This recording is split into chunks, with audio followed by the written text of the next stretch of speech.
arde ka chaîne ama champion hande kadi ko ase ɓayɗon andi chaque 16h00 en fottay ka plateau ɗo yewten fiɓe nalankoɓe men fewdiɓe aduna allah on fop kala ka woni donc haray ko adi kon taw mi salmini on kala inde mum e yettere mum e kala kadi ka woniri haray miɗo tori jam e kisiye yo allahu lanɗo wallu en yaltuɓe men ɓen onon seteɓe amen ɓe yo allahu lanɗo okkoron ɓay ko si allah okki okkoro o ma on si o wawama okkorde haray naka ɗuɗɗingol haala en yawi tintiɗen hande kadi e o nalankojo men miɗo make Boubacar Bari e nder jeeyaɗo yewtu ko jikke jama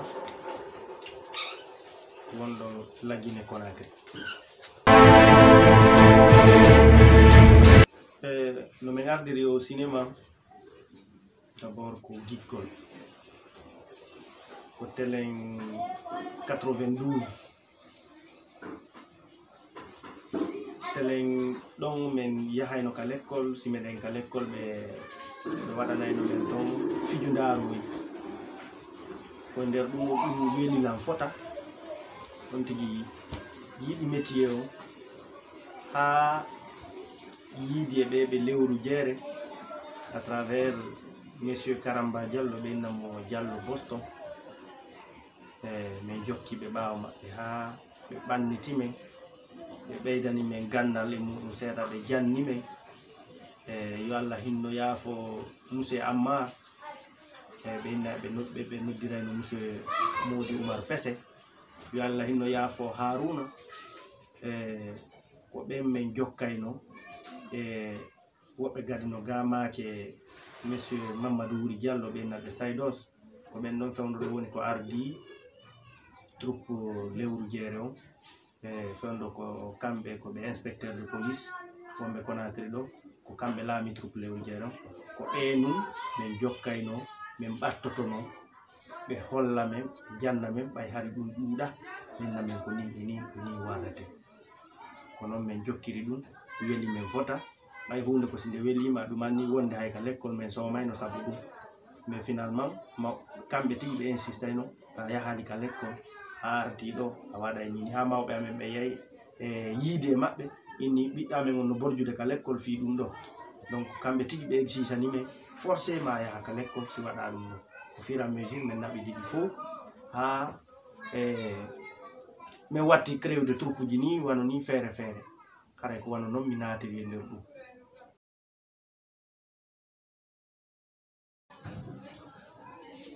acteur ɓe ɓen buyi no ga waɗayɓe fijundaruji wela e ɗilam fota markalan ɓe buyi iɓe ga kono e naafi si mi wowli fi goto tawata mi yawitike hedditiɓɓen ɓaymo be ko wawi kono no wawi goto wonata place goɗɗo kaduna ɗo mo be no mari place mum on no mari geɓɓum mum kon kono komo yangoduɗa o ma mo naɓiduɗa o ma mo yiyata ɗumani o wowlata fimu donc min nini acteur jo walla actrice jo inspiré ɗo lam moƴƴa ko Pongi Mbayi ko tawaɗo e troupe Njuri Jama mo waɗa ko welata lam simo scène so darike e scène ko soobe makko yiyata haray mo soobe na sama kala yiyata e makko siko gonɗi o woɗay goɗɗo kadi no toon ɓe innamo Aïcha Camara ko wonɗo lewru jeere on noon kadi no waɗa ko welata lam simi daari kadi goɗɗo no toon ɓe innamo mon directeur Souleymane Dalel on kadi no waɗa ko welata lam on kadi ko acteur jo mo mbi ɗumanno to haray koko mi wi kon hina yawitagol hedditiɓɓen goɗɗo no toon kadi ɓe innamo Kade Seck ko actrice jo inspiré ɗo lam c'est sur scène c'est à dire o ala sama kala simo ka scène haray ko miɗo wawi wiwde ko ngayori ko buutori haray o moƴƴa fewndo ɗon kala ko waɗɗamo ɗon faydo o anda donc ɓeɗo ko yimɓe ɓe mi apprécie moƴƴa e nder golleji ko tigi jokki ko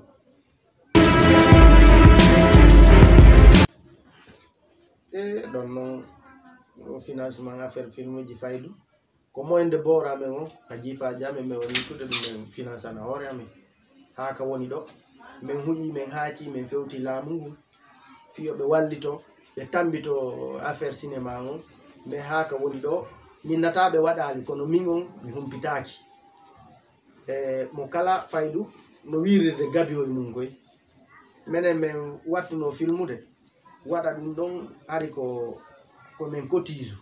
min filma mi fuɗɗora o filmu billolo fof ko jiifa amen min ittuno ɗum ko gorejo amen jonnuno men hay ɗimbuɗi ɓennamo ceerno allahi mo hamdallahi ɗo une somme de 15 000 francs à l'époque ko ɗum min finance no fi on film ça c'est des années 15 000 francs on tuma ko mbuɗi bum donc ko non c'est avec les personnes de bonne volonté mais joni faydu a yata ɗo acteur jogi o ko ɗum ko récemment o film wano film Safiatou mo mi waɗi ɗo récemment mo buye men ɗo tawano e mum on ɗon mi yi woɓɓe ƴetti mbuɗi e jiifa mum financé c'est à dire pour kono wiyete fiyugo production mais haka woni ɗo min mi heɓali goɗɗo ittuɗo mbuɗi e jiifa mum jonni la wi waɗumi il y a des gens qui proposent des histoires des thèmes hara ko feƴƴi hoore maɓɓe fi yo yaltu mais jusqu'à présent e ɗum andaki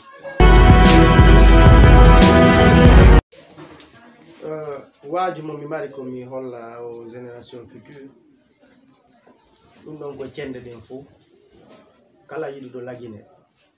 yiɗuɗo leydi mum ndin mo kala si waɗani leydi mum ndin ko wawi feere ala en jalɗay mo kala si waɗani leydi mum ndin ko wawi si tawi sañño ɓen jokki sañugol ngol motto ɓen jokki mottugol ngol tappoɓe ɓen jokki tappugol ɓe ŋaasoɓe ɓen jokki ŋaasugol windoɓe jokki windugol ɗiɗo tañƴini ala soñjotoɗo ko ɗum waɗi ɓe wiye pula simo be jokki haaju mum kasojo tampay na mo be jokku haaju mum komo be yo ndaaru ko gasata waɗude kon waɗa wo hande wiyata an ko ni wanda ko honɗum leydi ma ndi waɗanma ndaari ko honɗum waɗanɗa leydi ma ndi e yiiɗo yimɓe buyi kelɗuɓe wona artiste ɓe nantunoɓe inde hande ɓen ala hande no woodi buyi ko ɓe waɗani leydi ndi ɓayi wano Mori Kanté ɓe waɗani buyi ko mais ko honɗum kamɓe woodi ko ɓe waɗani leydi ko honɗum noon laamu ngun kañum kadi waɗani ɓe wano artiste ɓe ɓen hedditiɓe wano Seykou Ba Fatako en wano Fatou Lisan en yalla henno ɓe yaafo non wawɓe noon wano Moussé Ammar en woodi Oumar Pesson hande so ndaari wano woɓɓe no ga kadi ɓe wiyaɓe Sow Baylo en ɓen no Allah no acci ɓe taw iɗen tori Allah ɓeydo duuɓi ɗin e cellal ngal on ɗum laamu ngu gasi waɗangol suɓu ɓen Diallo Gueto Timbi Madina en ɓen ko yimɓe kelɗuɓe yimɓe waɗanɓe leydi ndin ko kelɗi par ce que ko wano sen ƴetti ko Amadou Sow o taalowo no woodi piiji kelɗuɗi kam kadi ɗiɓe waɗani ko ɗum ɗon ko haadde yawma la yanfo malu ala banon jama ɗum ɗon filloto fi muɗum par ce que ɓe waɗi piiji kamɓe kadi non ɓen ɗon kadi waɗani mais ko honɗum laamu ngu waɗani ɓe haara ko wiyaten cenɗe ɗen fof mo ɓe no waɗi ko waɗata laamu ngu no woodi ko watta ko jama no woodi ko waɗata ko haara mo ɓe koye waɗu ko wawi ko watta acciɗoya haara ko ɗum ɗon wiyaten mais goto tawi min ko komi waɗata ɗo mi habboto ha janggo si tawi feere mum no wawi wadde hande waɗu kono noon kadi sa wi hunde be hunde a wiyali be hande no sati kadi laato ko wigol tun be nde hunde be hande ɗum ɗon haara no metti sifade ko Allah to wooda ko Allah ɗum woodani. En fait ko mi mari ko mi wiya émission actu comédie on ko ɓe saɗi ko tooli kala ko yowiti e ko fi culture on min haray miɗo andi ko min jeeyi haray miɗo tawa ɓay so ɓe wi Bobby Sete kala jogiiɗo donku yeƴƴitoto haray ko ɓeeɗo kadi miɗen weltaniɓe ɓay haray ko tambitagol kadi culture men on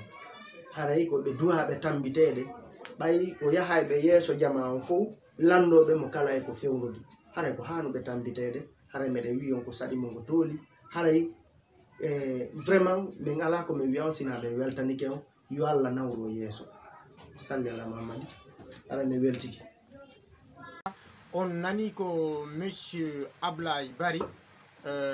maaki kon ɓahi ɗon andi ko wallaɗo wo fooli par ce que minen kadi koko yotoɓe ɗe waɗa ɗo tigi tigi on ko kamɓe janni min ko kamɓe ekkiti men donc minen kadi meɗen mari wonɓe ɓawa men mais ɓaynini haray kadi ko fewndare donc on nani ko ɓe maaki kon haray ko honno mi ɓeydi tan taw ɗon andi no wowno mi janganay on piiji ko feƴƴi kon ka chaîne wala noon inni ko wiyeteɗo Fatou Dial 26 vive le Halipular, cher Hadia, au contraire, on doit parler de nos langues nationales, développer nos langues nationales et même informatiser nos langues. et arrêter une fois pour toutes d'être dominé par les autres. Kamen Noayi Koka Leide Jodi Linge Koka Lingil Koka Ndiang Awa Wolen Halaji Men Olem Ibe Men Lawi Men et Halaji Mendi. Donc ça c'est Hadia Dial 26. Après Fatoumata Sall, j'adore votre film et je rigole beaucoup. Continuez vos 10 minutes, c'est mieux. On n'a pas le temps pour regarder 40 à 45 minutes, c'est trop bon. Courage à vous, la Guinée, c'est une famille. Bisous. Voilà. Donc on a mis des messages bedo dido. Yeruko yewta kondo même famille. Mi fuɗɗoratawo c'est vrai hande meɗe yeli wonugol des acteurs internationaux mais ɗon andi kadi gasata e piijigo na hay fingol haalaji men ɗin. Je vais revenir un peu en arrière ko haala mini sagon hay porto ɓe wola e pular. C'est vrai quand goɗɗo tourni film e pular Swahili lingala c'est vrai ko film on tourni mais film on sino tourni no gasa mo yaha États-Unis joni ɓen ɗon traduisa mo kamɓe kadi ka haala maɓɓe feƴƴina o ara kadi honno France ɓen non kay ƴettamo waɗamo e haala maɓɓe ko wana noon. Deuxièmement wano gandi woɓɓe innuno men meɗen waɗi film ji 10 minutes min ni on connexion ala la Guinée on nani ɓeɗo kadi ko maki kon wonde man na 10 minutes on c'est mieux parce que ils n'ont pas le temps de regarder tout ça. Voilà donc koyon faamu ɓay noon iɗo gandi kadi koko wowi nde ɗen waynodira mi accay batte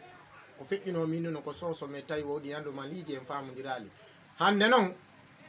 noon mi aray mi wowla parce que buyno di miɗo ka soso hande mi faala noon yo yewtuɗo jembi noon komi woli kon sagatala sakan nan siga segete segedi segete naka lang segete kri sakamma segete sege won wali sagatala sakan nan siga segete segedi segete naka lang segete kri sakamma segete sege won wali. Voilà en waynodiray ɗo ka émission actu comédie ɓayɗo gandi ko Fija Diallo hande men waɗi ko sanakuɓe amen jeeyi kon soso ɓen parce que comme je l'ai dit souvent la Guinée est une famille ko arata kadi en fottay ndaren ɓurɓe dominde o miɗo andi noon yette Diallo ɓe no gagnini ni. Donc wassalam, à bientôt, continuez à vous abonner sur la chaîne Ama Champion, à plus.